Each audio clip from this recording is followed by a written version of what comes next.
Ladies and gentlemen, welcome to our virtual event series, Narrating Africa. It's wonderful to have you all here. My name is Stephanie Hundeheger and I'm the technical moderator this evening. Just a few housekeeping points before we begin. Please note that we are recording this event and it will be available on YouTube later. We request that you keep your cameras and microphones off at all times so as to protect your privacy and to prevent any background noise or accidental feedback noises. You can write comments and questions for the authors in the chat function, which you should find at the bottom of your screen, probably in the center. And please do ask questions. My colleagues and I will be keeping an eye on the chat throughout the evening and collecting your questions and comments, which we'll be reading out for the authors to respond to after the main discussion. And with that, welcome to our panel, Récits d'Afrique. Samy Tchak and Fiston Mwanza-Mujila will be discussing their work with Annette Bühler-Dietrich of the University of Stuttgart. Annette, I'm handing over the virtual microphone to you. Thank you, Steffi. Bonsoir tout le monde. Comme on avait dit avant, ce panel sera entièrement en français. Vous pouvez néanmoins poser des questions en allemand ou en anglais si vous voulez. Je suppose que ceux qui assistent probablement parlent bien le français, mais c'est à vous de choisir la langue pour poser des questions. Je suis ravie d'accueillir à Marbach ou sur Zoom Samy Tchak et Fiston Mwanza-Mujila ce soir. Je vais présenter les deux auteurs brièvement, puis ils vont lire un petit extrait de leur œuvre et puis on va échanger plusieurs questions pendant la soirée. Samy Tchak, vous pourriez aussi lire les informations qu'il nous a données par rapport au questionnaire de Narrating Africa sur le site de Narrating Africa et peut-être, Stéphanie, tu pourrais mettre le lien dans le chat pour ceux qui assistent à voir. Alors, Samy Tchak, ce qui est le pseudonyme de Sadamba Tchakoura, il est né au Togo. Il a fait une licence en philosophie et une thèse de sociologie qu'il a soutenue en 1993 à la Sorbonne, Paris 5. Il a publié 5 livres sociologiques, ce qui est vraiment quand même beaucoup. Puis, à partir des années 2000, il a commencé à se présenter en tant qu'écrivain et parmi ses publications sont Place des Fêtes de 2001 qui est traduit en allemand comme Scheißleben. Puis il y a plusieurs livres dont je cite quelques. Le Paradis de Chillon avec Mercure de France en 2006, pour lequel il a eu le prix Amadou Kourouma en 2007. Puis les dernières années, Al Capone le Malien, un roman, puis La couleur de l'écrivain. Ce sont des essais sur l'écriture, si j'ai bien compris. Oui. Ainsi parlait mon père, une collection d'aperçus qui m'a beaucoup rappelé Adorno, Minima Moralia et Ernst Bloch, Spuren et Perron. Et puis, dernièrement en France, Les Fables du Moineau. Il y a un petit livre qui est apparu en Côte d'Ivoire, qui était publié en Côte d'Ivoire, Le duo de l'étoile et de la luciole, qui est, je crois, encore plus récente que Les Fables du Moineau. Oui. Il est sorti après Les Fables du Moineau. Oui. Ses recherches, alors pour Les Fables du Moineau, il a eu le prix de la Renaissance française attribué conjointement par l'Académie des sciences d'outre-mer récemment. Ses recherches l'ont amené au Burkina Faso, ce qui est un pays qu'on a en commun. pays, oui. Et aussi en Amérique latine, qui est aussi le lieu de plusieurs de ses romans. Je propose de présenter Fiston tout de suite et puis de commencer les lectures si ça vous va. Oui, moi, ça me va. Alors, Fiston Mwanza Muchila, il est né en République démocratique du Congo. Et il a fait ses études d'abord à Lubumbashi au Congo. Aujourd'hui, il est lecteur, enseignant-chercheur à Graz, en Autriche. Et il enseigne la littérature africaine, mais aussi l'écriture à Graz. Même si le public européen le connaît d'abord à travers son roman Tram 83, qui est aussi traduit en allemand et qui a reçu le prix Haus der Kulturen der Welt en 2017, parmi d'autres prix. Il est aussi musicien et il écrit les poèmes et les pièces de théâtre. Son nouveau roman vient d'apparaître chez Métallier et s'appelle La danse du vilain. Et ça sera traduit en allemand, Fiston? Oui, ça sort en allemand, je pense en mars prochain en allemand. Mais formidable. Donc, je donnerai la parole d'abord à Sami Tchak. Oui. Et Sami, tu vas nous lire un extrait des Fables du moineau, n'est-ce pas? Oui. Je vais lire 3 pages des Fables du moineau.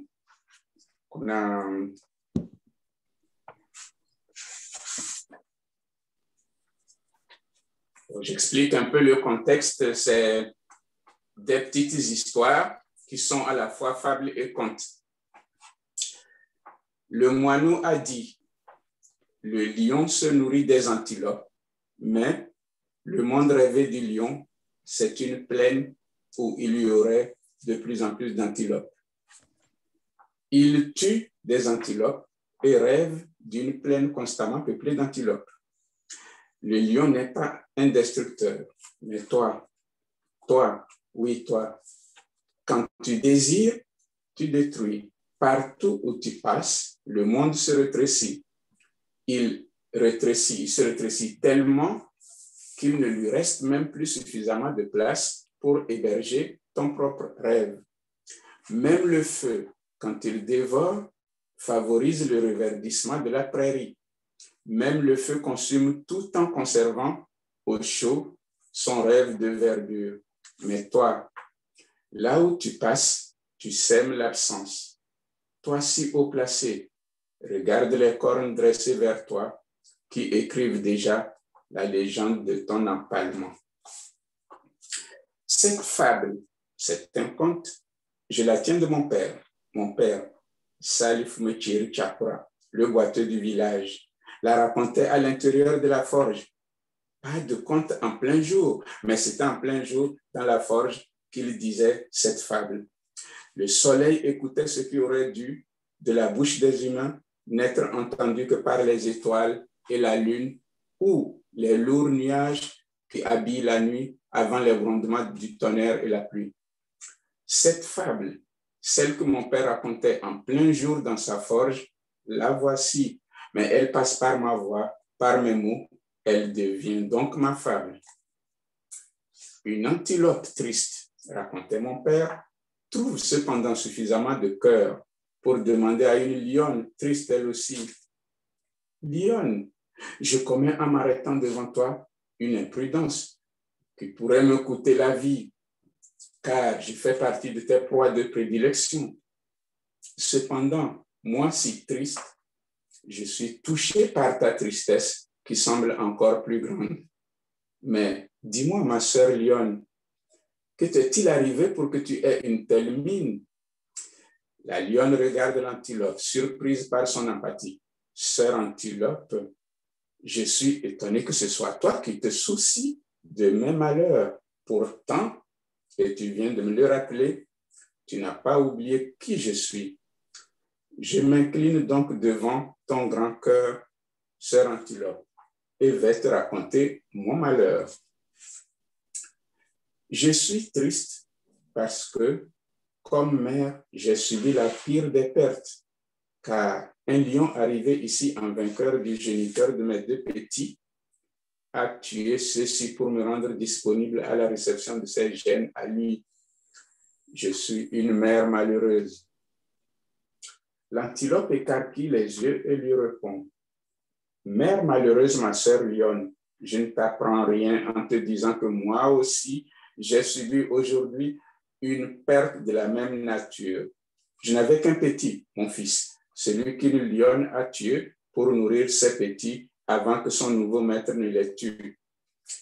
La lionne dit: Sœur antilope, mère dont j'ai tué le petit, permets-moi de t'informer que mon nouveau maître, qui est couché sous un arbre, si près d'ici, attend que je lui prouve que je suis une mère capable de tenir un territoire, de nourrir nos futurs petits, et lui, leur géniteur qui, mon roi lion, et c'est indispensable, doit économiser ses forces pour des situations où elles seraient précieuses, voire déterminantes.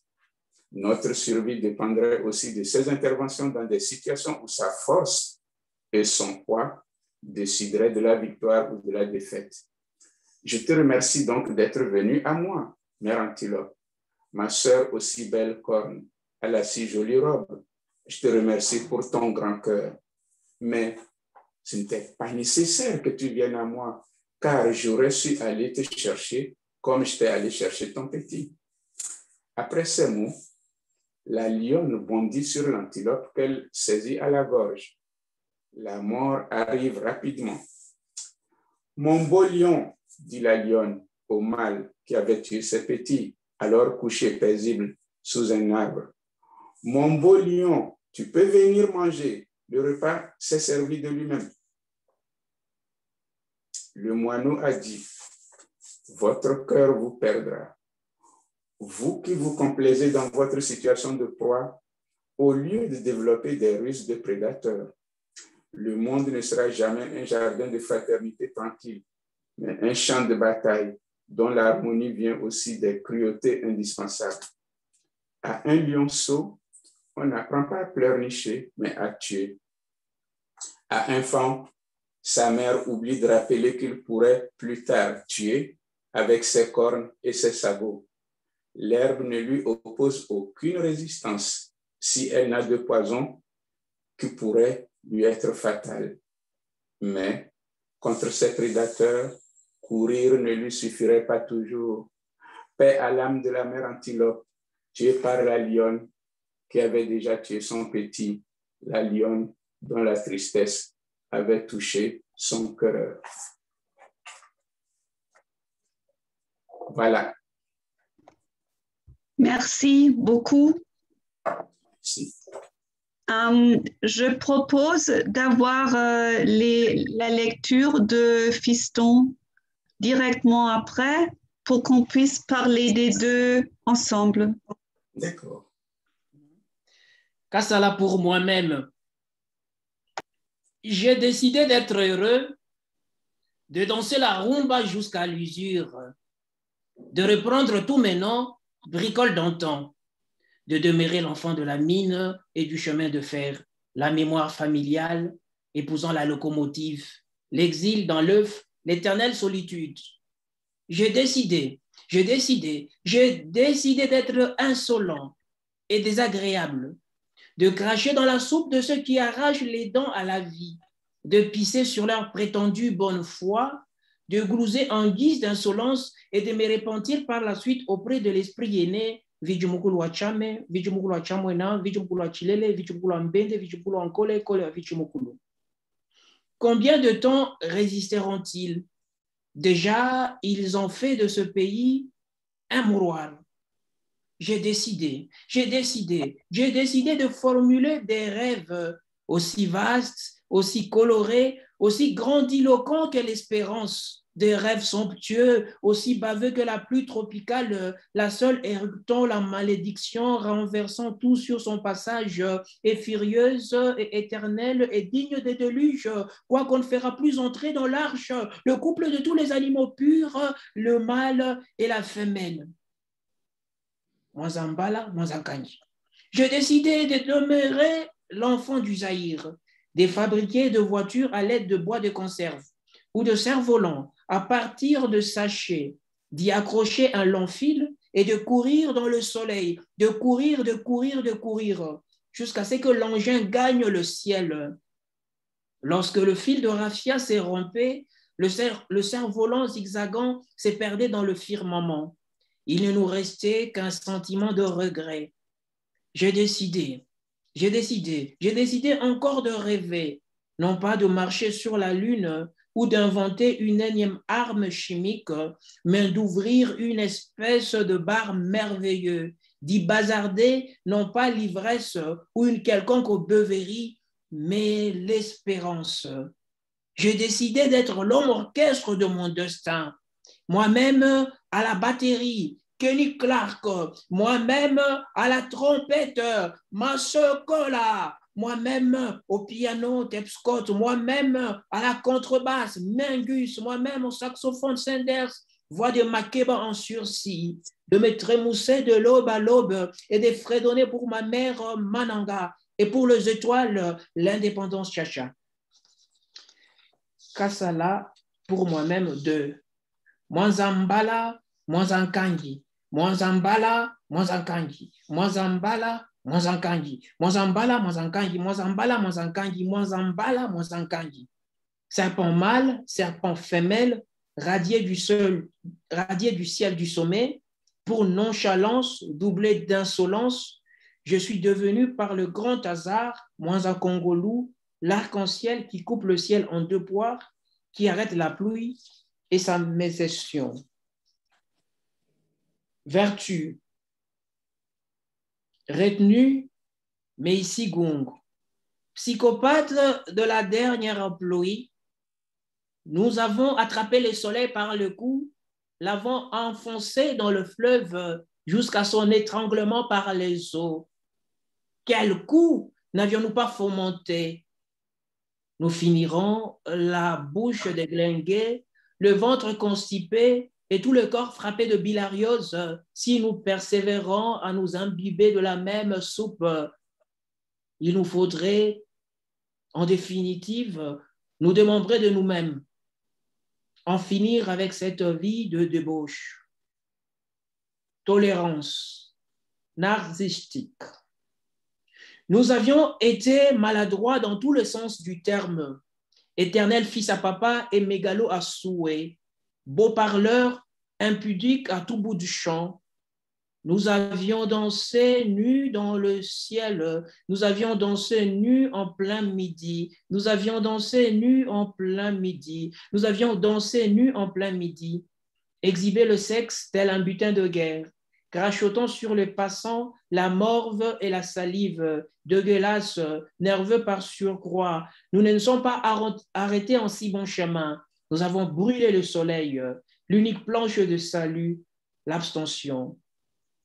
Joie, Freud. Je sortirai ma tête un soir de ces longues années de léprosité. Je me coulerai un bain bien chaud, m'y glisserai pendant des heures. J'enfilerai par la suite ma plus belle chemise, me ruerai ce soir-là, danser la rumba jusqu'à l'exaspération de mes muscles. Je danserai pour les enfants gesticulant dans les mines à diamants. J'exécuterai le flamenco et le pachanga en sursis pour la Syrie, la Somalie, l'Irak, associant mes trémolos au coassement des cymbales, de sax et des basses clarinettes. La joie en guise de délinquance. Freud als criminelle Handlung. Freud als criminelle Handlung. Conscience, Bewusstheit. Si la Terre nous boycotte encore longtemps, si la Terre nous casse les pattes, si la Terre nous bazarde à prix d'arachide, si la Terre nous empêche de nous saouler au jus de bissap, si la Terre nous pisse dessus, nous inventerons une nouvelle planète. Dans un élan de folie, de mauvaise foi et même de désespérance, nous renommerons les choses. Déjà, nous remplacerons les étoiles par les ampoules et mettrons les fleuves, la pluie, la fièvre typhoïde et la maladie du sommeil aux enchères. compassion, Mitgefühl. Nous autres peinards, cinglés, hilars, écervelés par les joints et la bière sale, ces trémoussants, ragaillardis par la cuite, nous continuerons de la plus belle manière, nous continuons de la plus belle manière la danse du ventre. Nous continuons de la plus belle manière la danse du ventre. Et Vijimukulu, Wachame, Vijimukulu Wachilele, Vijimukulu Wachana Chikulu, et Vijimukulu, l'esprit est né. De son trône, c'est marre de nous autres. Il s'énerve, sourit de compassion, promet la foudre et l'inondation, apprête la pandémie et l'épidémie par les mouches ou même le séisme. C'est ressaisi en dernière minute. Tendresse, Zärtlichkeit. Nous traînons la même odeur de jasmine. Nous sommes pétris de la même chair. Nous engrainons les mêmes rêves ébruités par l'alcool, le temps et la lointaine saudade. Et dire que la couleur de ma carcasse commerce avec la nuit. Je suis l'Afrique profonde. Tu es l'Europe des vents pluvieux, des hivers doux. Entre nous, le désert, qu'importe, je suis toi, tu es moi en vert. Nous sommes des anges bannis du ciel, des anges privés des bons dieux, des anges privés de mazout, des anges sans domicile fixe, de morceaux innommables, bravant le soleil et la fin du monde. Courage, Mout. Depuis 2 années déjà, on rêve du soleil, non pas de ce brasier qui nous incendie, nous calcine le visage, les mains, le ventre et les pieds. Au contraire, nous rêvons d'un brin de chaleur fraternelle, désagorgeant de la nostalgie et du concerto des crapauds. Devrons-nous déjà apprêter l'oraison funèbre?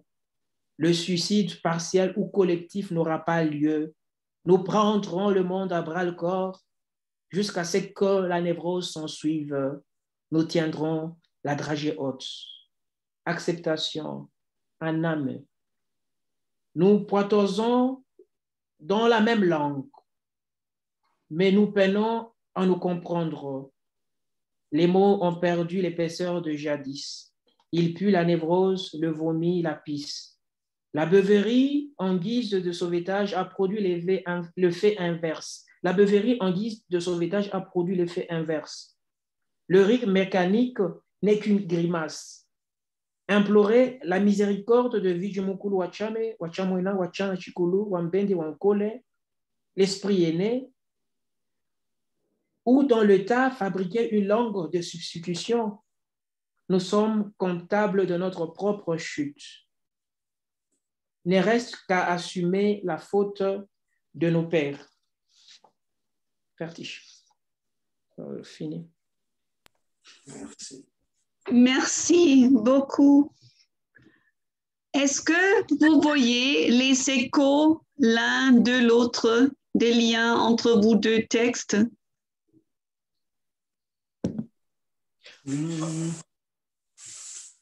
Des liens entre ces 2 textes, peut-être pas, je ne sais pas. Moi, je vois des liens entre les 2 premiers textes, Kassala, parce que Kassala, c'est vraiment, signifie louange à moi-même. Donc, c'est vraiment un genre littéraire traditionnel qui consiste à parler de soi-même, à parler du monde, à parler des gens qu'on aime. Et donc, dans cette narration, on utilise des éléments factuels, mais aussi beaucoup de fiction. Et donc, je me suis juste inspiré de ma culture. Et chez Samy, il est entré vraiment, il est retourné vraiment dans le monde de l'enfance, dans les fables du moineau. Je pense que c'est plus ou moins le même démarche. Parce que oui, moi, sur ce plan-là, oui. Sur ce plan-là, disons, le retour au, on va dire, bon, parfois on dit les origines, mais on va dire plutôt aux vérités premières. Celles qu'on porte en soi, où qu'on aille, on les a quand même en soi, quel que soit l'âge, on les a en soi et à certains moments, on a peut-être besoin de retourner à elles pour puiser nos forces et continuer à regarder le vaste monde dans lequel nous vivons. Là, à un moment, moi, c'est vrai qu'après des romans qui se passent un peu partout, ben oui, ainsi parlait mon père et les fables du Moineau m'ont plutôt permis de me recentrer sur mon enfance, le lieu de mon enfance et des choses peut-être oubliées ou qui n'ont pas le même écho dans le monde que les échos que moi je reçois du monde. Donc, essayer plutôt de me les raconter et éventuellement les partager avec d'autres personnes.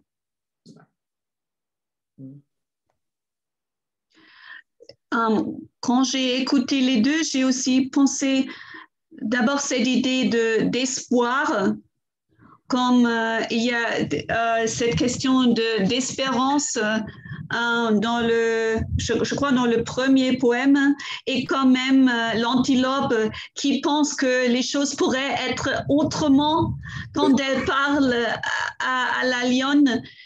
Et après, le moineau, il dit non, mais c'est ainsi va le monde. Même si tu espères que ça pourrait être différent, ça ne sera pas différent. Et l'autre question que je me posais, c'est la question des vertus. Et je me suis demandé, est-ce que c'est alors évidemment les fables, le proverbe, ça parle aussi des vertus. Oui. Est-ce que c'est le moment de parler, alors le moment là, 2021, 2020, de parler des vertus dans cette situation de crise, de vivre ensemble à laquelle on ne s'attendait pas du tout? Moi, je dirais peut-être que c'est peut-être pas vraiment le moment de parler de vertus, mais peut-être c'est le moment de lâcher prise, hein, de regarder le monde autrement, peut-être parce qu'on vit dans une civilisation mécanique, hein.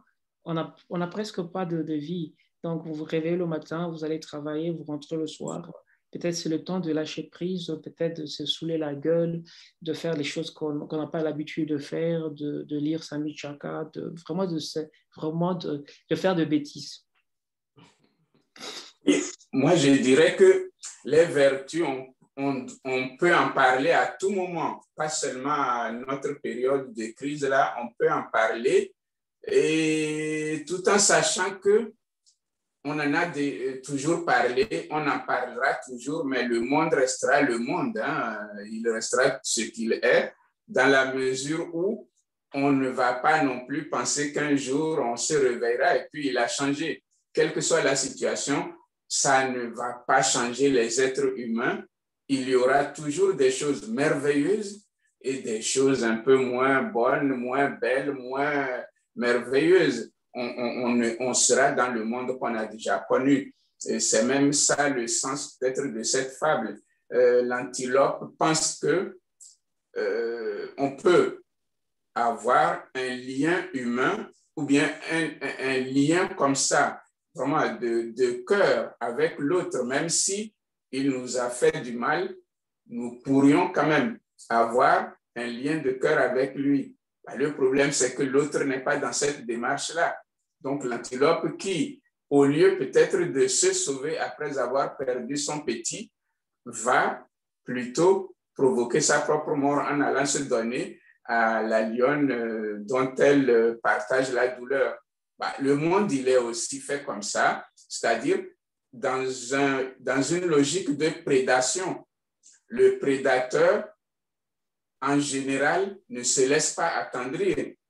C'est-à-dire, le cœur, d'accord, mais lui, il sait ce qu'il veut et il suit sa logique. Dans ce cas-là, il a ses propres vertus, parce que la lionne a ses vertus. Hein. Dans ce qu'elle raconte, les vertus, c'est être capable de contrôler un territoire, d'élever des petits et de nourrir ses petits et son mari, pour que le mari préserve ses forces pour la survie de l'espèce. Donc, les vertus d'une lionne peuvent être le malheur d'une antilope. C'est ça le problème. C'est-à-dire, quand nous parlons de vertus, si nous ajoutons avec leur valeur universelle, là, nous sommes dans une utopie et il nous faut avoir des utopies. Mais quand nous parlons strictement de vertus, ben oui, les vertus que quelqu'un pratique peuvent être la source des malheurs pour d'autres personnes. Donc, les vertus sont relatives quand même. La lionne, elle a agi avec la vertu d'une lionne et la vertu d'une lionne, c'est quand même tuer pour nourrir son homme ou son mâle, éventuellement, si elle a des petits, nourrir ses petits. Et si elle ne le fait pas, en ce moment-là, elle n'a plus les vertus d'une mère.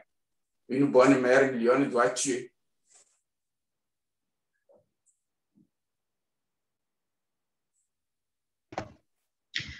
Merci. Je voudrais brièvement demander à Fiston, dans tes poèmes, on a bien écouté que tu es musicien aussi, je dirais, mais que tu mélanges les langues.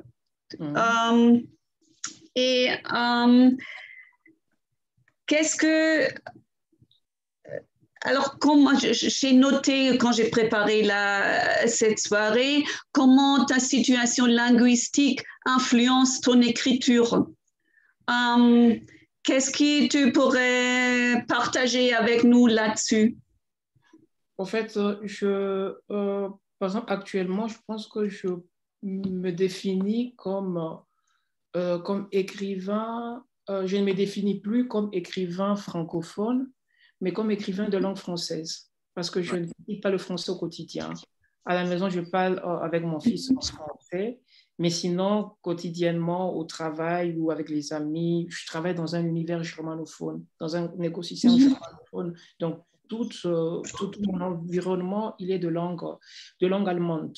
Ce qui fait que quand j'écris en français, par exemple, quand j'écris plutôt en français, je me donne une certaine discipline. Par exemple, là, je sais que, par exemple, dans 5 mois, 6 mois, je vais commencer à écrire mon prochain roman. Je vais commencer à travailler sur mon prochain roman. Ce que je fais actuellement, c'est que je ne lis que de la littérature, non pas en allemand, en français. C'est-à-dire qu'avec le temps, parfois, je me rends compte que quand je fais 2 semaines, 3 semaines sans lire, il y a les mots, je perds certains mots.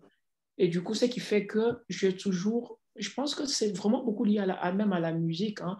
Donc, c'est comme un musicien de jazz, comme un saxophoniste, il doit répéter son note, il doit jouer pour être dans une certaine continuité. Et c'est ce que je fais. Donc, je suis obligé de beaucoup lire chaque jour régulièrement en français ou d'écrire presque chaque jour, j'écris un poème ou un texte. Quand je n'ai pas d'inspiration, je peux prendre n'importe quel auteur, Sami, Jacques Oumabankou, n'importe quel auteur. Je prends une feuille ou trois pages de leur roman, je recopie sur un bout de papier. Parce que ça permet à la langue de rester vraiment dans la tête. Par exemple, cet échange avec vous, pour moi,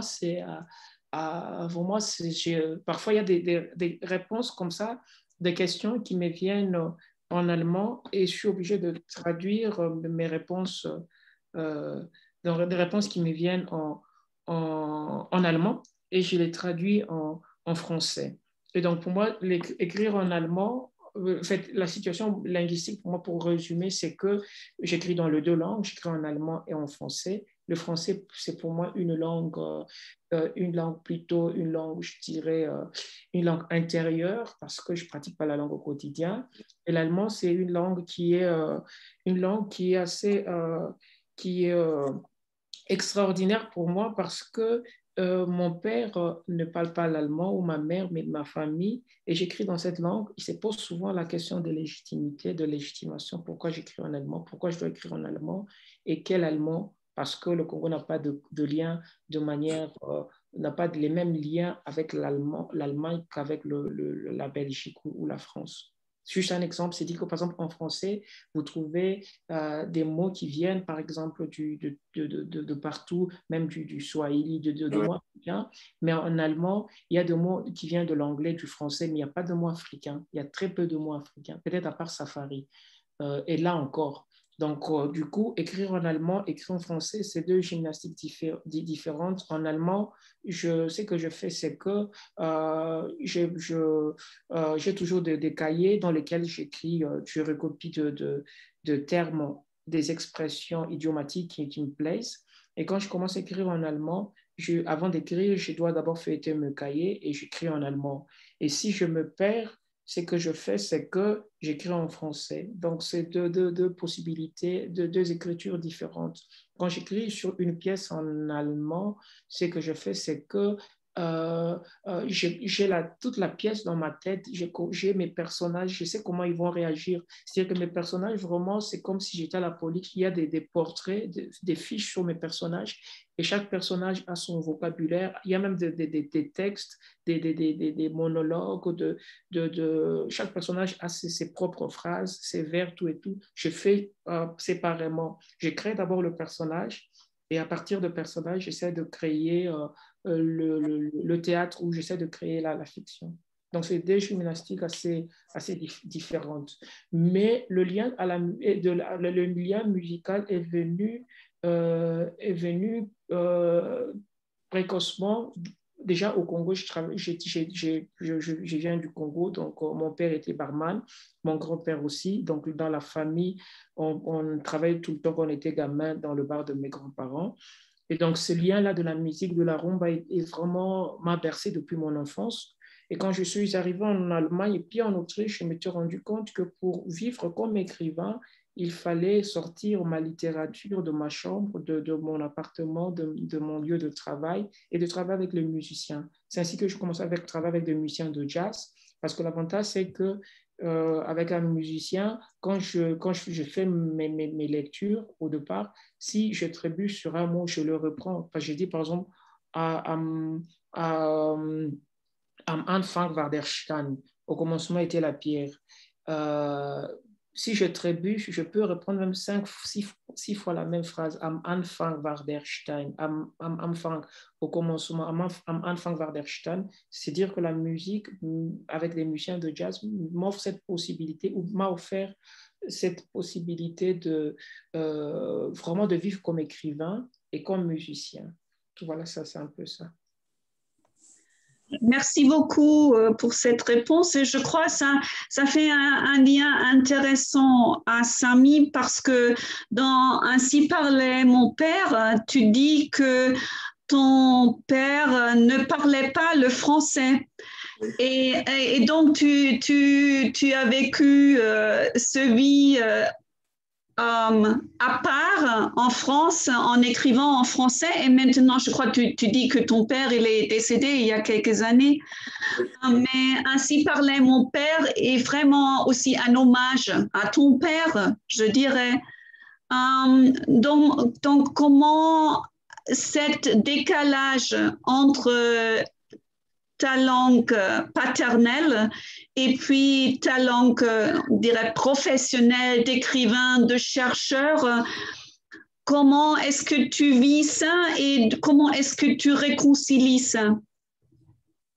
Dans mon cas, c'est un peu différent. J'ai sans doute partagé ça avec Fiston pendant un moment. C'est-à-dire, nous sommes allés à l'école tout petit. Donc, à un moment, le français, c'est vrai, il ne nous a plus posé un problème. Nous avons la possibilité de le parler, et quand nous rentrons à la maison, nous parlons notre langue avec nos parents ou dans la rue. À l'école, on pouvait nous interdire de parler notre langue maternelle, mais ce n'est pas grave, c'est le temps de l'école. Quand on part de l'école, à la maison, on parle sa langue. Dans mon cas, par exemple, personne dans ma famille ne parlait le français. Ce n'était pas seulement mon père, c'est que personne. J'étais le premier à être allé à l'école, donc la question ne se posait pas. J'ai très tôt fait une distinction entre la langue que je parle, c'est-à-dire ma langue maternelle, et puis la langue que je parle et écris, parce que le français est la langue dans laquelle j'ai appris à écrire. Donc, elle ne se confond pas dans ce travail d'écrire avec ma langue maternelle. Mais c'est peut-être là qu'il y a toujours, même jusqu'à présent, un travail difficile. C'est que quand je tente de dire certaines choses qui me sont très intimes, personnelles, en rapport avec ma société, ma famille, dans ce cas-là, il me faut non seulement me rappeler ma langue maternelle que je parle rarement. Je suis dans la situation de fiston avec le français parce que je ne parle ma langue maternelle, le thème qui s'appelle aussi Kotokoli, que très rarement en échangeant au téléphone avec des personnes dans la famille. Mais en même temps, il y a des moments où pour les souvenirs les plus anciens, c'est quand même dans cette langue qu'il faut les faire revivre. Donc, d'abord un travail pour faire revivre ces souvenirs-là, et puis un autre travail encore plus difficile, les rendre en français. Il y a des moments où beaucoup de choses que je peux considérer comme très denses, très poétiques dans ma langue maternelle, je n'arrive pas à les traduire telles quelles en français. Il y a une part en moi qui est intraduisible en français. Ça, c'est sûr. Et à un moment, même si je finis par trouver le moyen de les dire, je sais que là, je ne m'adresse plus à moi-même parce que ça ne sonne pas aussi vrai que si je l'avais dit dans ma langue maternelle. Donc, je parle de l'idée que écrivant en français, en venant d'une autre langue, je vis quand même une situation où moi-même, je ne peux pas me traduire entièrement quand je suis en dialogue avec les autres qui ne sont pas de ma langue maternelle. Donc, mes livres portent sans doute une influence de ma langue maternelle, mais ce que je leur apporte de ma langue maternelle est déjà du français. C'est vraiment ça. Donc, je sais que à partir du moment où je traduis mon monde de l'enfance en français, à un moment, il est déjà un peu différent. Et à ce moment-là, je me rends compte que c'est peut-être là que je pourrais dire que entre ma langue maternelle et le français, en écrivant en français, je suis dans un monde intermédiaire parce que l'univers tel que je l'exprime, je pense que si j'avais été quelqu'un qui a vécu dans la langue française dès la naissance comme langue maternelle, je ne l'aurais pas exprimé de cette manière-là. Si j'avais écrit dans ma langue maternelle, je n'aurais pas exprimé le monde de cette manière-là.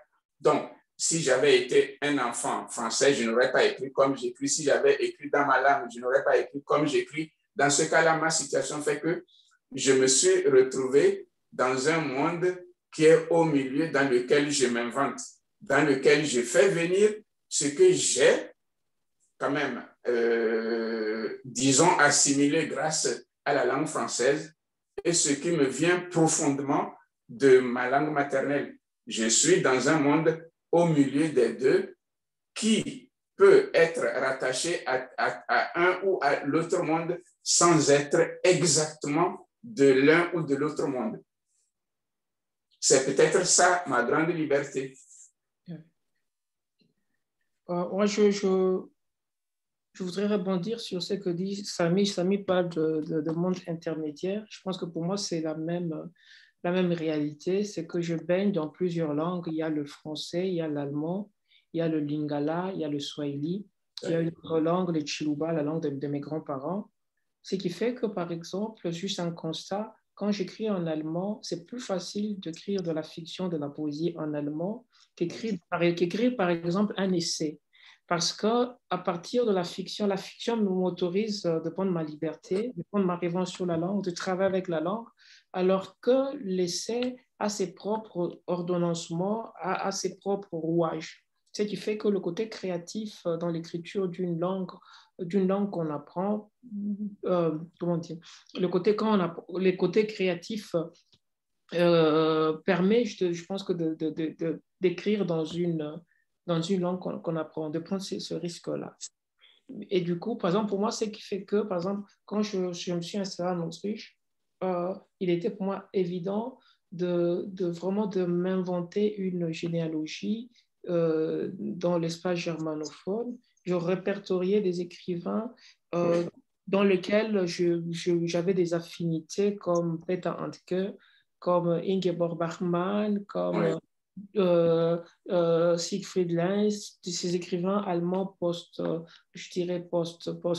post-nazis, au lendemain de la Seconde Guerre mondiale. Je me suis identifié à ces écrivains qui font un travail sur la langue, mais des écrivains aussi qui interrogent la société, parce que je le dis souvent, le Congo actuel, c'est comme l'Autriche et l'Allemagne au lendemain de la Seconde Guerre mondiale. Le pays est démoli, ce qui se passe par exemple à l'Est avec les viols massifs de femmes, il y a les minerais qui sont bradés, c'est-à-dire que le pays, comme nation, comme patrie, n'existe pas. Par exemple, le Congo, il est entouré de nos frontières, mais tous les pays voisins, leurs armées et leurs rebelles ont pénétré sur le territoire congolais, à part le Congo-Brazzaville. Et du coup, je suis dans cette situation d'écrivain. Je dis souvent que je suis écrivain de la littérature d'après-guerre, parce que c'est les mêmes préoccupations de la langue, les mêmes préoccupations de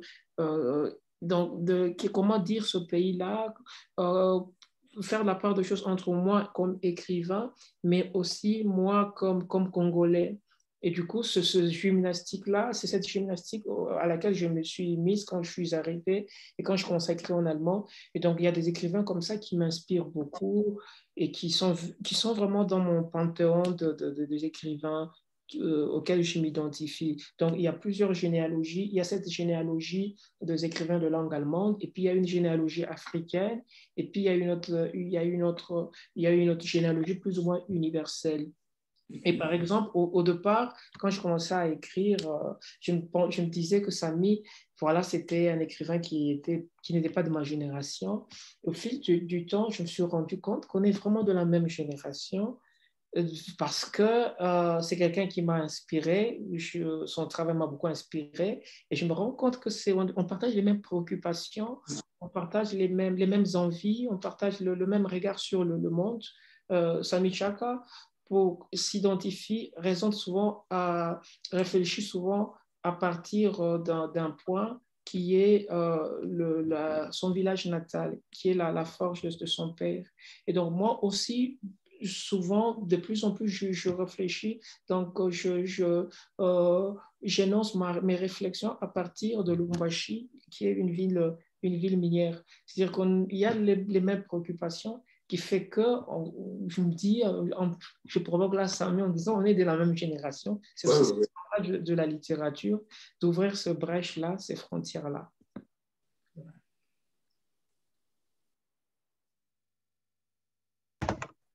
Merci beaucoup. Je me suis demandé, Samy, avec ainsi parlait mon père et les fables du moineau. Comme on a déjà dit, tu revisites ton enfance. Pas seulement, ainsi parlait mon père a aussi un grand commentaire sur la vie actuelle. Donc, mais c'est la première partie où c'est vraiment les dits de ton père qui sont mis dans des situations vraiment d'échange, ce que je trouve intéressant, qu'il y a souvent une situation dans laquelle il a dit ça et ça. Et puis, avec les fables du moineau, tu as introduit quand même le jeune enfant qui fait ça, qui fait des choses, qui fait mal aux animaux et après pense, mais alors qu'est-ce que j'ai fait là à l'époque? Mais je trouve qu'il n'y a pas trop de regrets en fait. Mais alors, ce qui est surprenant d'une certaine façon, c'est que tu n'as pas écrit une autofiction typique, tu sais, en revisitant, faire un roman de ton enfance, que tu aurais bien sûr aussi pu, mais évidemment, tu as décidé autrement. et pourquoi tu as décidé autrement, ou est-ce que c'est une étape sur le chemin et cette autobiographie va toujours, ou cette autofiction va toujours venir? Oui, je pense que je suis sur le chemin de mon autofiction, de mon autobiographie. J'ai commencé avec la couleur de l'écrivain. C'est avec la couleur de l'écrivain que je suis entré vraiment dans la démarche autobiographique. Dans la couleur de l'écrivain, je parlais déjà de mon père et de mon pseudonyme, comment il avait réagi quand il découvrait à la télé qu'on m'appelle Samy Tchak au lieu que le pays entende prononcer le patronyme que lui m'a donné, Tchakoura, et pourquoi on appelle mon fils Tchak. Et Samy vient d'où? Puisque mon prénom musulman, c'est Aboubakar. Pourquoi il ne dit même pas Aboubakar, Tchak, mais il dit Samy, ça vient d'où? Donc, sa réaction, vraiment, la déception, j'en parle déjà dans la couleur de l'écrivain. Et là, ainsi parlait mon père est arrivé comme parler de mon père pour mieux parler de moi. Tout ce qu'il a dit, puisqu'il le dit dans notre langue, ça n'aurait pas un écho au-delà de notre village. Je deviens celui qui va servir de porte-parole, faire entendre sa voix. Il est déjà mort au moment où je lui fais parler au monde. Dans ce cas-là, le travail que j'ai fait, il est d'abord une autobiographie où j'ai une place, mais où je ne suis pas au centre de ce que je raconte sur moi. D'abord, mon père, dans la couleur de l'écrivain, les autres écrivains, parce que là, il s'agit de littérature, de biographie littéraire, donc parler des autres écrivains africains, français, du monde entier sous forme de réflexion. Et dans les fables aussi, parler du petit garçon que j'ai été, mais sans que je sois au centre. Parce que les histoires que je raconte, ce n'est pas moi qui en suis le héros, même si dans certaines, c'est moi. Par exemple, les oiseaux, maltraiter un oiseau, ou l'histoire des pigeons. Et il y a moi, mais ma place dans ce que je dis est moins importante que ce que je fais dire aux autres. En fait, ce que je fais dans ces 3 livres, dans cette démarche-là, c'est être plus ou moins le porte-parole de l'univers spirituel de mon village, à partir de mon père, à partir des animaux, à partir de l'écriture, à partir de tout ce que j'ai vécu, faire parler mon village. Je pourrais dire que j'ai commencé à mettre le chantier en marche, le village est mis en valeur à travers ces 3 livres-là, la couleur de l'écrivain, les fables du moineau, ainsi parlait mon père, et le projet d'écriture autobiographique, vraiment autobiographique dans son sens le plus classique, il est déjà là avec même un titre provisoire. Je l'ai intitulé « Ma terre perdue ». Ma terre perdue au double sens de... Parce que quand on parle d'autobiographie, on raconte assez souvent une part de la vie qui renvoie à l'enfance. On sait qu'on n'est plus enfant et qu'on ne le sera plus, jamais. Donc, c'est quand même un territoire, une terre perdue. L'autre perte, c'est que je suis conscient que je vis ailleurs, donc d'une manière ou d'une autre, même si mon lien avec le village est très fort, cette terre-là, je l'ai perdue parce qu'elle change aussi, elle évolue beaucoup. Les jeunes n'ont plus les mêmes rapports au même village que moi, alors que nous venons du même point. Ce monde qui a changé, en parlant de lui à partir de mon enfance, je le fige. C'est-à-dire, je parle de ce monde au passé et ce passé-là, n'est plus exactement ce qu'on peut observer dans mon village. Là aussi, il y a une question de terre perdue. Donc, mon autobiographie qui est en chantier, mais qui ne va pas voir le jour de sitôt, puisque j'ai d'autres livres qui vont sortir d'abord. Je l'ai intitulé « Oui, j'ai d'autres livres qui vont sortir. Même cette année, en octobre, j'ai un livre qui va sortir. Donc, cette autobiographie va attendre quand même un petit moment. Peut-être après 4 livres encore. Merci beaucoup. Alors, on va attendre impatiemment la sortie de ton prochain livre en octobre. Oui, en octobre, ça va aller vite. Parce qu'il y a le titre, donc il y a la conception de la couverture va commencer là. Il va être son titre, c'est « Le continent du tout et du presque rien ». Ça semble très juste.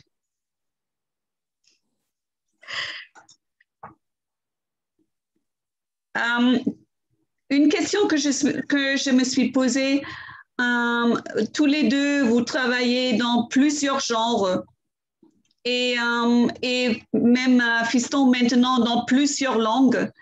Donc, comment est-ce que vous, alors là, au début, et je crois, tu l'as répété, tu l'as dit, Fiston, avant que le public était admis, pour l'instant, ce sont tes romans qui sont en français et les pièces de théâtre que tu as écrites en allemand. Donc, voudriez-vous tous les deux peut-être élaborer comment vous trouvez la forme et la langue pour vos ouvrages? Moi, par exemple, pour mes romans, c'est que moi, je viens j'écris de la poésie, de romans, de pièces de théâtre, des livrets d'opéra. Mais c'est la base, vraiment, le corps de ma littérature, l'épine dorsale, c'est un peu c'est la poésie. Même quand j'écris de la prose, je pars toujours de la poésie. Donc, c'est ma poésie qui nourrit mes romans. Et donc, quand, par exemple, je ne pratique pas le français au quotidien, c'est que je fais, comme j'écris chaque jour presque des poèmes sur des bouts de papier, et quand je travaille sur mes romans, je prends ces poèmes-là que je n'utilise pas et j'alimente mon roman avec ces poèmes, des phrases, des réflexions comme ça qui me viennent par la tête. Donc voilà, du coup, mes romans naissent de mes poésies. Et dans la conception, par exemple, de personnages, dans la création de personnages, j'utilise cette méthode que j'utilise, dont je me sers pour le théâtre. C'est-à-dire que même pour le roman, je crée d'abord des personnages qui sont plus ou moins forts, et j'essaie à partir de ce personnage de construire une intrigue, de créer une histoire. Donc voilà, c'est un peu comme ça que j'évolue. Pour le théâtre, c'est pareil. Quand j'écris, parce que j'écris plus en français le théâtre, quand j'écris mes théâtres en allemand, et là, j'imagine d'abord des textes, tout le théâtre, je conçois tout le théâtre, les personnages, l'intrigue, tout est conçu, et je fais une fiche de chaque personnage, et à partir de là, je crée une pièce. C'est comme ça que j'évolue. Donc, je pourrais me définir comme écrivain ou romancier congolais ou francophone de langue française, mais comme auteur de théâtre, je m'identifie plutôt à la littérature ou au théâtre, en fait, à la dramaturgie autrichienne contemporaine, parce que les flèches de lance ou vraiment, je fais partie de la dramaturgie autrichienne de langue allemande. Voilà, parce qu'il y a par exemple des écrivains, de dramaturges comme Ferdinand Schmalz, tous ces gens-là, ils sont passés par on a étudié avec eux, on a étudié avec eux ici à Graz, et puis c'est le même parcours, nous tous on publie chez Fischer, on a été joué au Deutsches Theater à Berlin ou au Burgtheater, vraiment comme auteur de théâtre, je peux me définir comme autrichien, parce que je fais partie de cet élan, de ce dynamisme de cette école-là. Voilà. Samy, et pour toi? Oui, pour moi, ça a été une démarche un peu similaire et différente parce que j'ai d'abord publié un roman. Avant d'écrire mes essais, c'est d'abord un roman quand j'étais au Togo. J'ai écrit ce roman-là quand j'étais professeur de philosophie au lycée. Et il était directement lié à mon observation de ma société. Parce que ce roman-là parle de la situation des femmes dans ma société qui est musulmane et les contradictions entre les comportements des hommes et leurs revendications de l'islam comme ce qui leur autorise ce qu'ils font. Alors qu'il y a une très grande contradiction dans... Donc, c'est parti de cette observation-là. Par la suite, c'est devenu un peu la démarche qui m'a nourri. C'est-à-dire, au moment où je laisse de côté la littérature pour faire ma thèse, ça a duré quand même quelques années, et après ma thèse, l'expérience de recherche du terrain, en fait, je n'avais pas oublié la littérature. Et quand je reviens à la littérature, les essais deviennent de la matière, un peu comme les poèmes de Fiston pour les romans. C'est même pour ça que mes romans se sont retrouvés là où j'ai eu à aller pour quelque chose qui n'avait rien à voir avec la littérature. C'est-à-dire à Cuba, c'est pour la sociologie que j'étais allé à Cuba. Pour des colloques, c'est comme ça que j'ai fini par avoir une opportunité d'aller faire des recherches sur la fin du communisme et les formes de débrouillardise, dont la prostitution. Le Mexique ou la Colombie m'ont intéressé pour la situation des enfants dans les rues. Et j'ai fini par utiliser ces éléments-là pour écrire des romans après des essais. Donc, quand on lit la prostitution à Cuba, on va retrouver dans ce roman-là des éléments qui m'ont servi à l'écriture, en partie d'Hermina. Le Mexique et la Colombie, là, il y a 2 romans qui sont directement inspirés de la Fille de Mexico et Le Paradis des Chiots. Et quand on prend un roman comme Al Capone le Malien qui se passe en Guinée et au Mali et au Cameroun, m'a été inspiré pour le Mali et la Guinée, par le reportage que j'avais fait sur le balafon mythique, le Soso Bala, dans le compte du magazine Géo. C'est le magazine Géo qui m'avait envoyé pour ce reportage-là. Et ces reportages-là m'ont servi de matière pour le roman Al Capone le Malien. Donc, entre mes essais et les romans, il y a une passerelle. Les essais nourrissent les romans dans la mesure où je n'écris plus d'essais au sens vraiment pur du terme. Les textes qu'on peut considérer comme essais, certains classent ainsi Parlait mon père dans la catégorie essais, sont plutôt des essais d'écrivains, donc de littérature. Les derniers livres, Les Fables du Moineau et Ainsi parlait mon père, ont été plutôt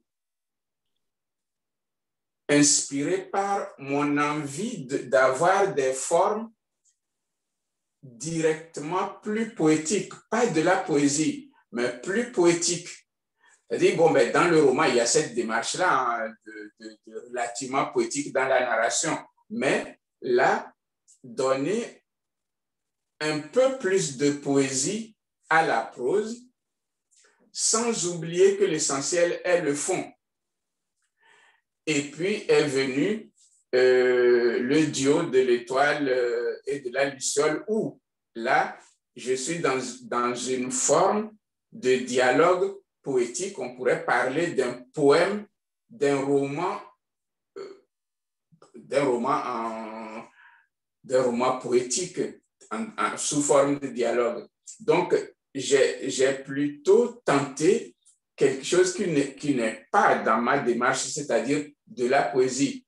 Cependant, ce n'est pas de la poésie au sens de poème d'un poète, c'est plutôt démarche poétique d'un romancier. Et tout ça se nourrit dans la mesure où le duo de l'étoile et de la luciole a donné lieu à un roman qui n'est pas encore sorti, mais bon, que j'ai écrit à partir de là. Donc, exactement comme ce que Fiston dit, c'est parti de quelque chose qui est d'abord comme un poème sous forme de dialogue, et j'en ai fait un roman. Merci beaucoup pour ces informations riches. Alors, le temps file déjà. Je dirais que si le public voudrait poser des questions, vous êtes la bienvenue de les poser. Moi, j'ai toujours peut-être 2 à 3 questions que je voudrais vous poser. D'abord, Fiston, j'avais dit, je suis pas sûre si Cinso Ansah, il est là. J'ai vu Giovanni en dessous qui est là. Je te souhaite la bienvenue. C'est un dramaturge, écrivain béninois qui assiste aujourd'hui et nous sommes contents. Dans ta pièce, Fiston, Der Garten der Lüste, j'ai trouvé, quand je l'ai lu, que ça fait écho avec une pièce de Cinso Ansah, qui est un ami de toi, mais la pièce est tout nouveau, donc c'est certainement une écho qui n'est pas prévue, je dirais, je suppose. Et Cinso, il a présenté sa pièce la semaine dernière à Cologne et ça s'appelle La nature de la loi. Et il décrit, il décrit ceux qui ne sont pas admis au jardin des jouissances, qui croupissent devant les murs dans un état de désordre, pendant que la cité qu'ils crèvent n'existe plus qu'en tant que dissimulation. Et toi, ce que tu décris, c'est vraiment une société qui se forme, qui veut créer une société de rêve qui tourne mal, si je comprends bien. À la fin, c'est pas sûr si tout se dissout à la fin, mais on va pas trop donner des informations si la première est dans la prochaine saison. Ce que j'ai pensé, c'est que si le COVID propulse des idées des sociétés enfermées à cheval entre le paradis et l'enfer. Au fait, de mon côté, c'est que le jardin de Lys, der Garten der Lust, c'est une pièce que j'ai écrite en 2019. 2019 et qui n'a pas été joué à cause de la COVID, à cause de la pandémie. Et donc, pour moi, j'étais partie parce que quand j'étais dans mon enfance, par exemple à Lubumbashi, j'ai travaillé aussi, par exemple, avec les peintres, les artistes plasticiens. Donc, j'ai même exposé dans mon enfance, dans ma jeunesse, comme artiste plasticien. Donc, j'ai vraiment une écriture visuelle. Hein. Parfois, quand j'écris quand je fais des descriptions dans mes romans, je peux aller sur Internet, je cherche juste des images et à partir de ces images, j'essaie de vraiment d'enrichir la description d'une ville ou d'un lieu. Et donc, ce que je fais, par exemple, avec Garten der Lust, je me suis inspirée de la toile de Hieronyme Broch. Donc, je me suis inspirée de sa toile, qui est pour moi l'une des plus belles toiles avec des cochons, avec un monde fou. Pour moi, c'était l'inspiration est partie de là. Et à partir de cette pièce, j'ai imaginé l'histoire de ce monsieur-là, professeur d'université à la retraite, qui décide d'aller dans la Bavière et de créer ce jardin de Lys parce qu'il voudrait pour lui, dans son entendement, il voudrait recréer le jardin d'Éden. Et donc, dans ce jardin-là, arrivent des gens qui viennent de partout. Et cette idée de départ qui était de créer un jardin naturaliste, écologique, mais ça sombrait vraiment dans la débauche, vraiment dans l'excès, parce que tout simplement, on ne peut pas retourner en arrière. Donc, voilà. Et donc, c'est vraiment écho à la peinture, mais également à nos sociétés contemporaines qui sont nos sociétés capitalistes, qui sont des jardins de lys, hein, parce que dans n'importe quelle ville, il y a des lieux de délices, de plaisir. Et donc, moi, c'est parti de là. Mais en même temps, ça m'a été, je me suis aussi beaucoup inspirée d'une, je ne sais pas si vous connaissez l'histoire de la commune en Autriche. Dans les années 70, il y a eu un type qui s'est réveillé un matin et puis ils ont créé ce qu'ils appelaient la commune, c'est-à-dire un lieu où les gens vivaient ensemble, qui arrivaient de partout. Donc, tout le monde pouvait avoir de relations sexuelles avec tout le monde. Les enfants appartenaient à tout le monde.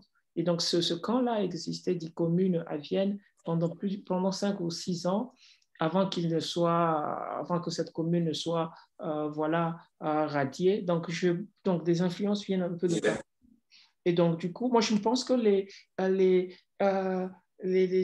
ces sociétés, je prendrais le terme d'un ami d'un sociologue qui a mis aussi à Sami Chaka, qui parle des civilisations d'éblouissement. Oui. Voilà, c'est vraiment Joseph Stendhal.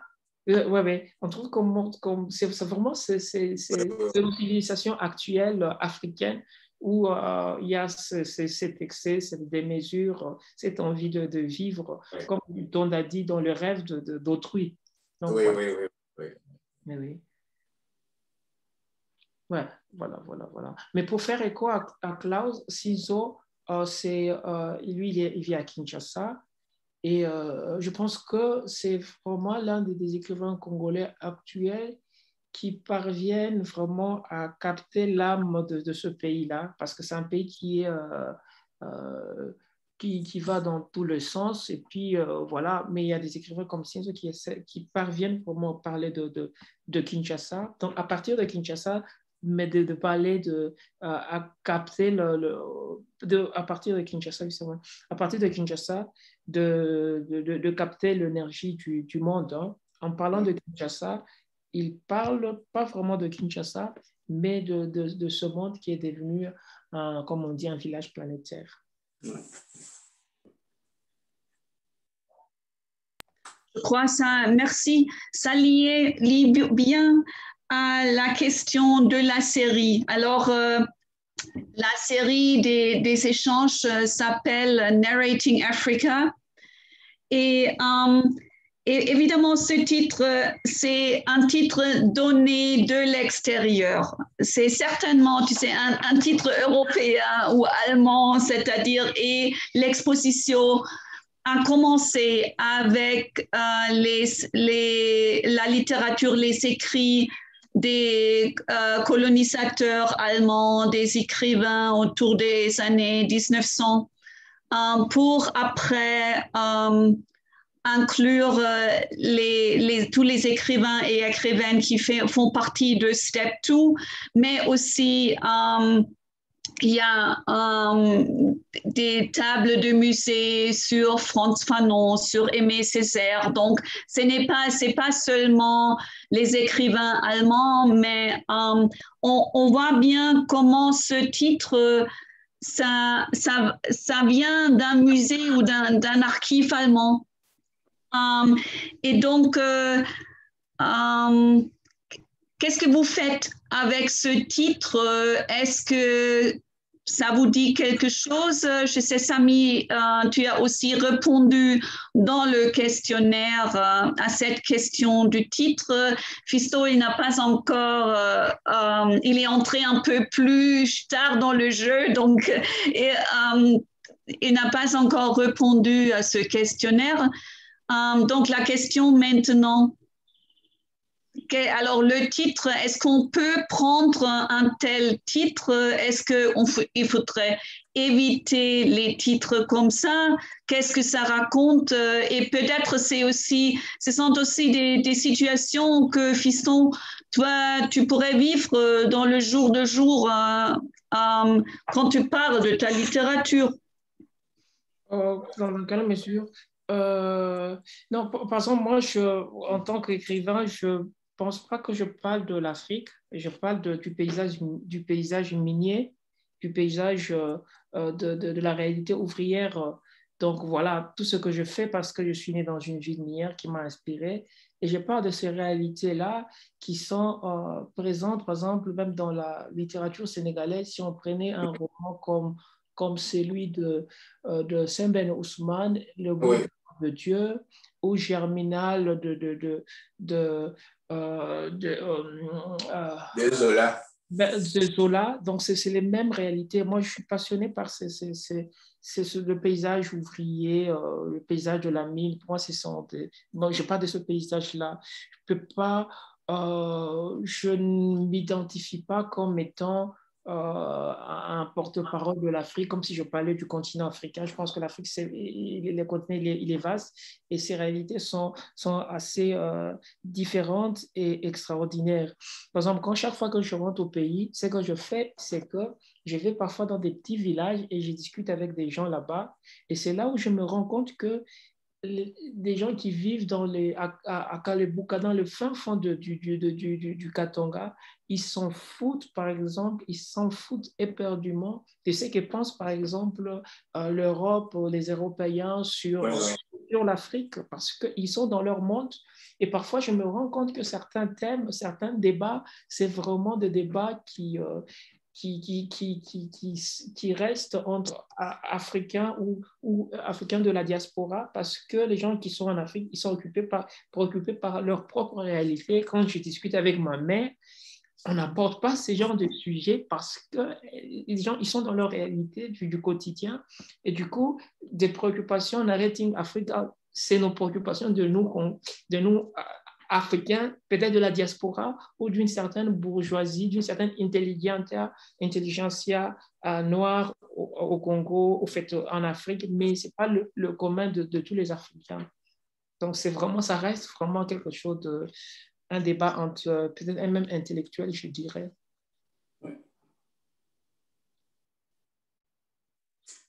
Oui, je pense que tu as tout dit. Hein. J'allais même revenir au livre de Valentin Yves Moudibé qui vient de sortir en français, L'invention de l'Afrique.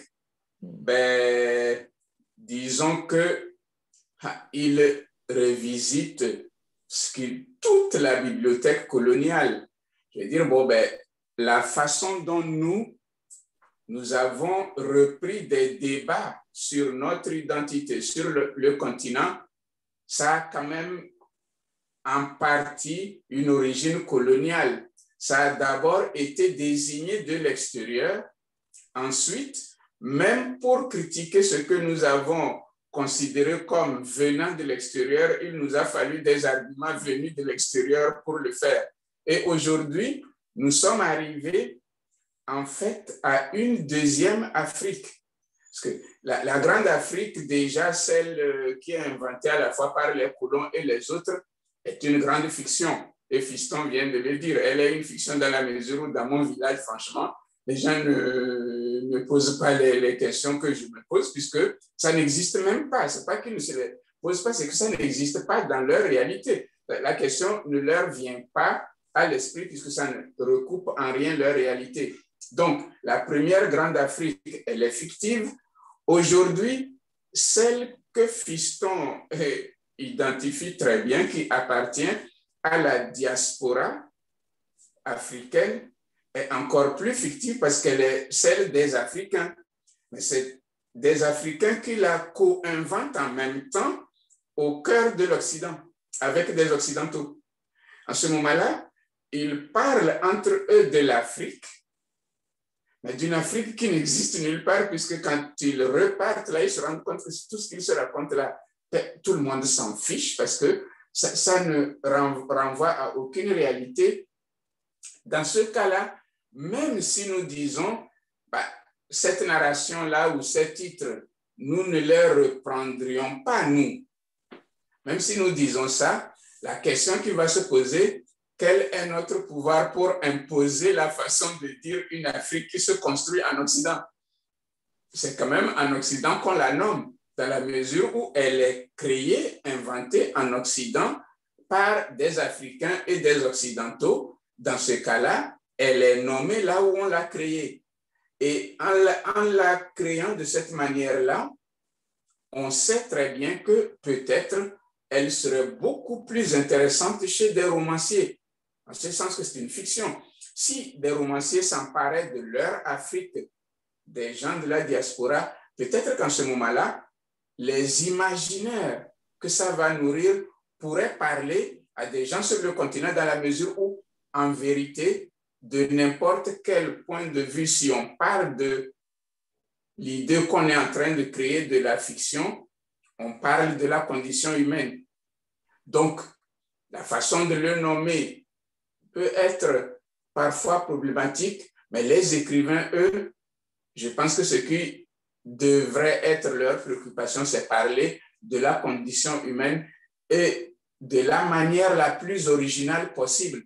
Si nous connaissons mieux cette Afrique fictive que l'Afrique d'où nous venons, si c'est ça notre cas, qu'on crée à partir de cette Afrique fictive.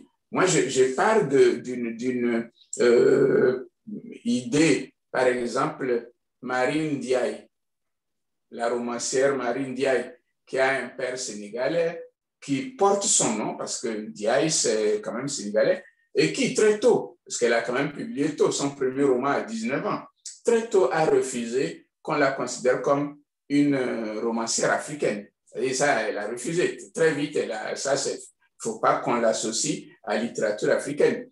Ça ne veut pas dire qu'elle ne parle pas de sujets qui pourraient se passer sur le continent africain. 3 femmes puissantes avec lesquelles elle a eu le Goncourt, ça se passe au Sénégal. Hein. Papa doit manger, bon, on voit quand même une dimension autobiographique. Mais elle dit, l'Afrique, moi je ne connais pas l'Afrique, donc on ne peut quand même pas m'associer à un continent avec lequel je n'ai aucun rapport. Il y a des Occidentaux qui connaissent mieux ce continent que moi. Moi, j'y suis allé comme touriste. Je ne connais pas cette Afrique, je ne peux quand même pas accepter qu'on me considère comme africaine. Voilà quand même cette réalité-là que nous pourrions considérer comme objective, qui s'imposerait à toutes les personnes ayant des origines africaines de tel pays ou tel pays. Elle est plutôt une fiction que chacun s'approprie à sa manière et selon ses besoins. Donc, on ne trouvera jamais une façon de la nommer qui corresponde aux besoins et à la réalité subjective de chacun. C'est là qu'il y a un problème. Nommer de l'intérieur, nommer de l'extérieur, ça ne sera jamais une réalité objective qui s'imposerait à tout le monde. Chacun percevrait ça en fonction vraiment de ses besoins et de sa situation, de sa subjectivité.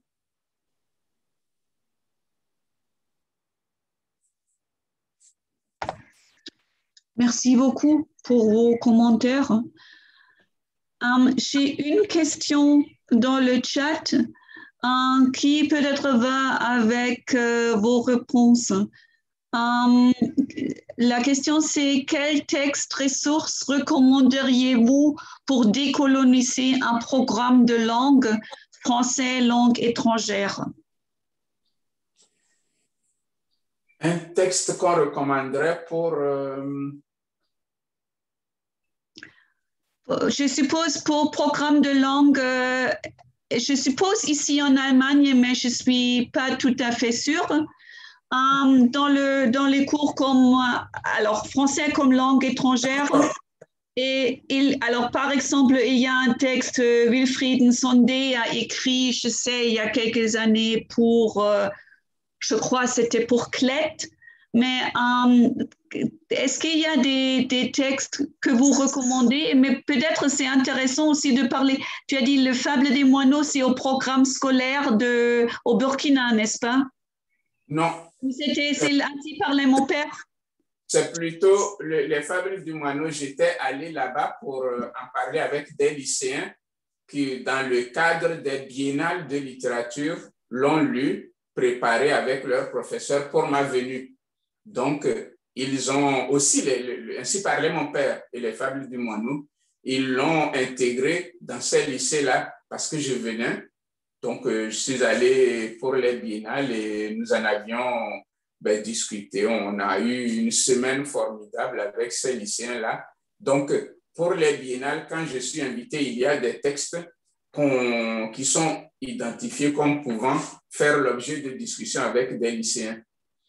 Maintenant, recommander des textes dans ce cadre-là, c'est un peu difficile parce que déjà, il faut connaître très bien le profil, savoir des textes de quelle complexité on utilise dans ce genre d'enseignement, ce que moi, je ne sais pas. Donc, c'est un peu difficile de recommander des textes, sauf à dire il faut aller chercher chez des classiques même. Le problème, il faut commencer peut-être par l'enfant noir de Camara Laye, pourquoi pas? Ben oui, parce que l'enfant noir de Camara Laye, il a j'allais dire cet avantage d'être accessible. Il est très accessible et il parle de l'enfance, donc il est facile à lire quand même. Pour des gens qui apprennent la langue, je pense que ça pourrait être une bonne option, pas des textes un peu trop compliqués. Moi je pensais aussi à l'enfant noir de Camara Laye, et puis je pensais aussi à Mariam Abba, une si longue lettre. Ah ben oui. Ce sont des textes qui permettent de décrire un univers, un environnement. Oui. Oui. Par exemple, moi, quand j'enseigne, je commence toujours mes cours par une carte, la carte de l'Afrique. Oui. Donc, enseigner en Autriche ou en Allemagne, c'est pas seulement enseigner la littérature, c'est faire aussi profession de géographe et d'historien. Oui. Par une carte de l'Afrique. Et puis, j'utilise beaucoup aussi des documents filmiques. Il y a par exemple le cinéma d'un cinéaste sénégalais, Ousmane Sembène. Oui. Djibril Diop Mambéty. Je travaille aussi avec le cinéma. Je pense que c'est aussi intéressant d'utiliser le cinéma pour enseigner. Voilà. Mais comme outil de l'enseignant, ça peut être aussi intéressant des textes théoriques comme décoloniser l'Afrique de Nkundiu Achongo. Oui. Qui aborde ces thématiques-là de la langue, de l'écriture, de la langue, voilà. Oui. Mais aussi, par exemple, pour les questions, j'ai une Fallat Passami, mais en même temps pour les questions qui préoccuperaient, par exemple, l'écrivain africain actuel, voilà, des questions liées à la littérature qui concernent nous tous comme écrivains africains. Moi, je recommanderais, par exemple, ce texte de Samy, La couleur de l'écrivain. Je pense que c'est un texte qui ramasse toutes les questions liées à la langue d'écriture, à la légitimation, au public, au lectorat, à l'attente. Je pense que c'est un bon ouvrage pour avoir vraiment une vision ou un regard sur les préoccupations de l'écrivain africain de manière générale. Voilà. Je vais juste ajouter un mot. En 2015, j'ai publié avec Françoise Joly le livre Culturelle et cartographie. Et là, on a rassemblé les résultats d'un projet de 3 ans avec des lycéens entre disons, 3e jusqu'au terminal. Oui. Et on a travaillé avec les chansons rap de Smokey, de Didier Awadi. On a aussi des extraits des pièces de Jean-Pierre Gangané, un conte de Sophie Heidi Kam, comme on a beaucoup travaillé avec le Burkina. Et pour ceux qui demandent là, on a aussi fait des propositions comment on peut utiliser ces textes ou mettre ces textes dans les cours, et il y a même des listes de vocabulaire et tout ça. Donc, ça, sur le marché allemand, ça devrait toujours être disponible. Ça s'appelle Kulturelle Kartographien, Schüler, Lehrer und Wissenschaftler erkunden Westafrika. D'accord. Je vais juste voir.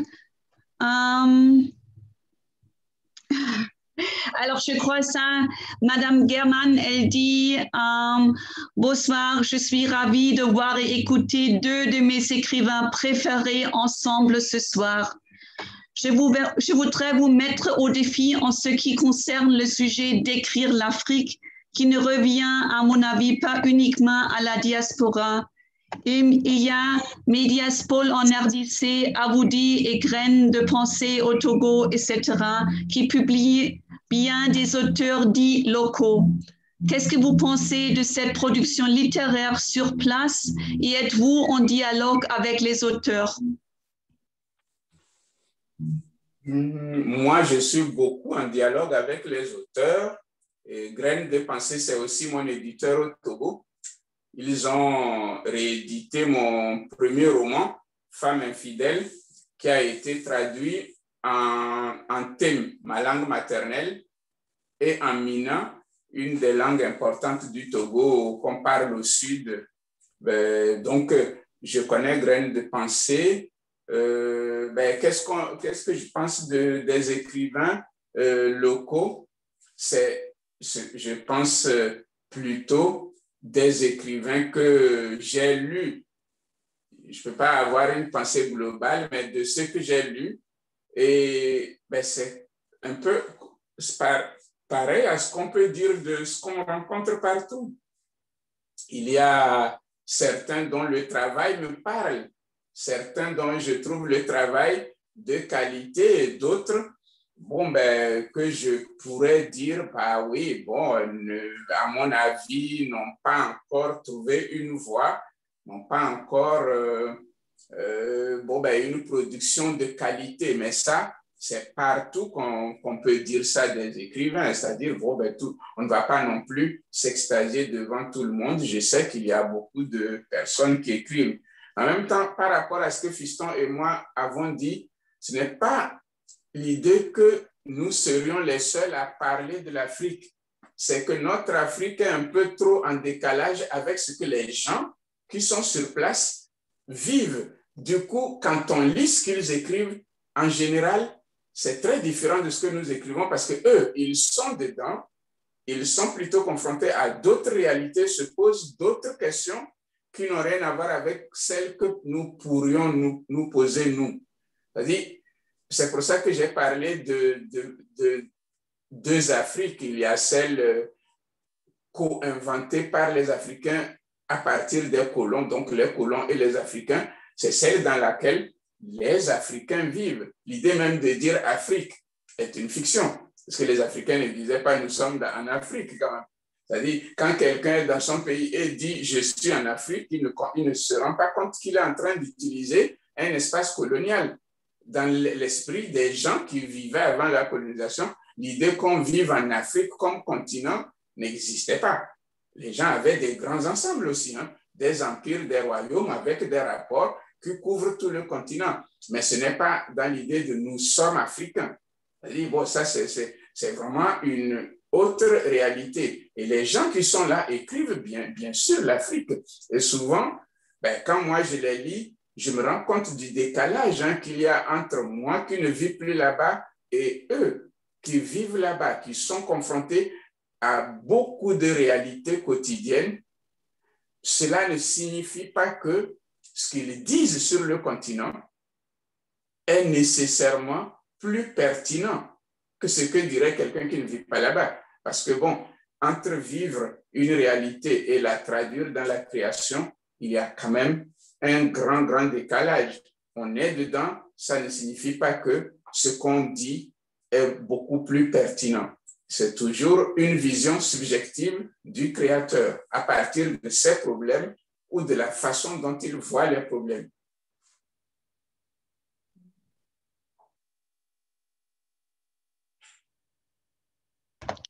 Tu veux ajouter quelque chose? Non, je souscris à ce que dit Samy. Je pense que déjà le fait de produire en Occident ou de produire en Afrique, déjà on a un lectorat qui est différent, totalement différent. Et je pense que l'attente du lecteur ou de la lectrice peut influer sur l'écriture. Je pense que c'est vraiment, parfois, moi quand je lis beaucoup de manuscrits ou des romans publiés à Kinshasa, je me rends compte qu'il y a comme cette tendance vraiment de prendre la société à bras-le-corps. C'est parfois une écriture très directe, alors qu'en Occident, peut-être, il y a parfois on essaie parfois de prendre le long chemin. Je pense que j'ai l'impression que, si je peux utiliser cette métaphore, en Afrique, parfois il y a ce raccourci-là des écritures qui prend en charge la réalité du quotidien. Voilà. Et ce qui est intéressant, c'est que de plus en plus, je remarque, par exemple, au Congo, c'est qu'avec peut-être avec la technologie, l'Internet, c'est que c'est des écrivains qui ont aussi leur propre lectorat au pays.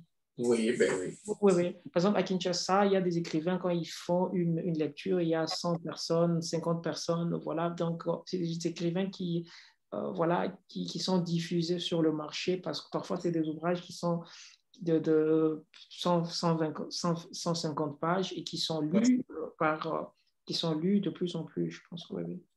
C'est vraiment un dynamisme qui se crée aussi à partir du continent. Voilà. Je crois que c'est très bien que Madame German a soulevé ce sujet parce que c'est quand même une réalité à laquelle on ne pense pas toujours quand on parle de tout cela, que c'est un marché des livres qui grandit aussi. Je crois qu'il y a beaucoup de maisons d'édition qui naissent, il y a l'autopublication souvent. Donc, la qualité, c'est peut-être une autre question, mais il y a quand même quelque chose qui bouge. Il y a des gens qui se comprennent en tant qu'écrivains. Et je trouve que le théâtre, c'est encore autre chose parce que pour publier les pièces de théâtre, ça se fait beaucoup plus au pays que chez les éditeurs en France, chez Lanzmann en Belgique. Donc là, la situation est encore différente de question des romans. Et je suppose que la poésie, c'est encore autre chose.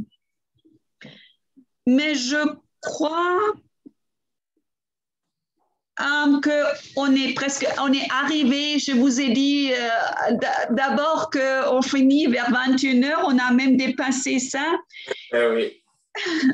Mais j'ai une toute dernière question qui est: les archives de Marbach contiennent les trésors de la littérature allemande ou en langue allemande moderne. Les manuscrits des poèmes de Celan, les manuscrits du procès de Kafka, des lettres de Beckett à son éditeur allemand. Si on avait pu se voir à Marbach, qu'est-ce que vous auriez aimé voir en tant que manuscrit?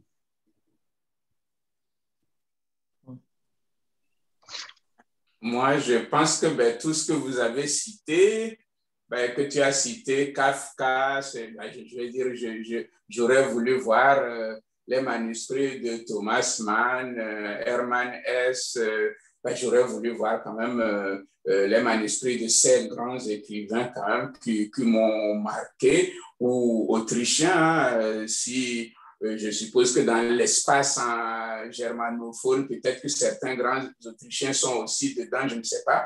Voir Thomas Mann ou Robert Musil, tout ça, je vais dire, j'aurais voulu voir, ou les actuels, Herta Müller, j'aurais voulu quand même voir les grands. Il y en a tellement quand même en Allemagne que, oui, j'aurais voulu passer du temps pour voir tous les manuscrits disponibles.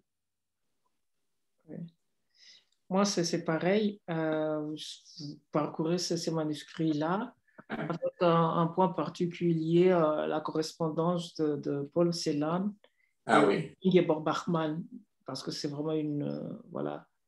C'est vrai que c'est très beau. Oui. Cette correspondance, c'est...